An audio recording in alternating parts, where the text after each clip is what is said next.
अस्सलाम वालेकुम दोस्तों, ही वीडियो मुझी हुजण तो न घुर्जे पर कुछ सिंध के ज़बरदस्त संजीदा दोस्तन रिक्वेस्ट कई तो हिकिड़ी वीडियो ठाहे हिकिड़े मामले के एक साइड कयो ऐं जेको कुछ ॾींहंनि खां इशू हले पियो सोशल मीडिया ते सिंध जी गुलकारा शाइना अली ऐं मदीने में वेठल हाजी फैज़ मोहम्मद ममदानी विच में जेको मामलो हले पियो इहो इन लेवल ते न वञणु घुरिजे आहे। मूंखे ॿिन्ही जे लाइ इज़तूं आहिनि। पहिरियों शाइना अली अपील कई आहे मदद जी, पोइ बाद में हाजी फैज़ मोहम्मद बि वीडियो रखी आहे जेका मूं ताईं पहुती आहे ऐं ॿिन्ही जे लाइ मूं वटि हमेशह इज़त रहंदी।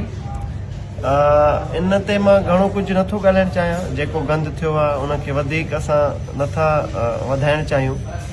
एतिरो चवंदुसि त हाजी फैज़ मोहम्मद तूं ममदानी आहे, बरोच आहे ऐं असां सिंध वासी जेकियूं पंहिंजे नंगनि दंगनि ते हमेशह सिर ॾियण वारा आहियूं, पर हीउ जेको बि थियो आहे इहो न थियणु घुरिजे आहे।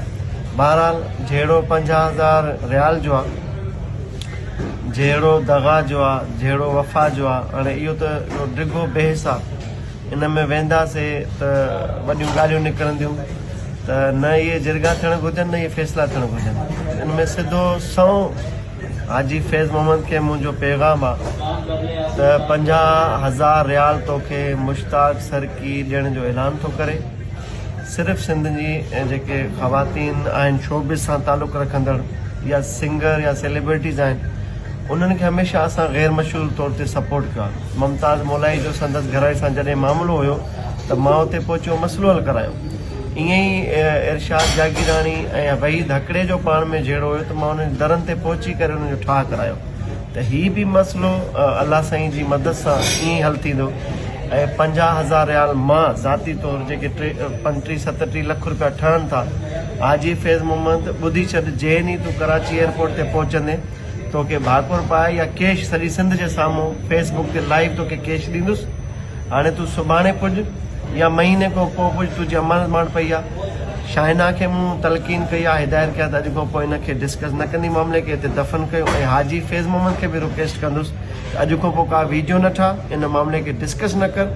तूं ईंदे तोखे तुंहिंजी अमानत मिलंदी, तोखे भाकुर पाईंदासीं, तोखे गुल पाराए इज़त सां तुंहिंजे ॻोठु रवानो कंदासीं। हाणे मुंहिंजे ख़्याल में इन मामले खे सॼी सिंध गवाह थिए, बंदि थियणु घुरिजे।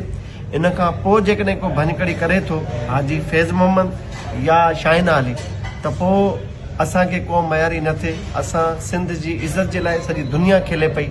सिंध जो इहो इशू जेको आहे न पर इशू बणाए पियो वञे त सभिनी सिंध वासियुनि खे अपील आहे त इन मामले ते चुप कयो ऐं जेको बि हिन जो नुक़सानु थियो आहे हिन जी ज़बान ते मूंखे यकीन आहे असां का सफ़ाई को सबूत न घुरंदासीं त केतिरो ख़र्चु थियो, केतिरो न थियो, कंहिंखे मिलियो, कंहिंखे न मिलियो, छॾे ॾियो। अलाह साईं जो गंज आहे असांखे। इहे 37 लख रुपया तोखे सुकून सां मिलंदा जॾहिं पुॼ।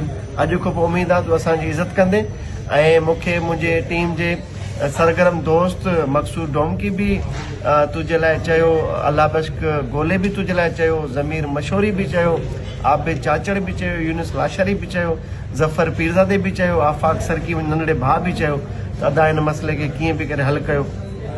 त मां इहो ई करे सघां थो सिंध जे लाइ ऐं तव्हांजी इज़तुनि जे लाइ।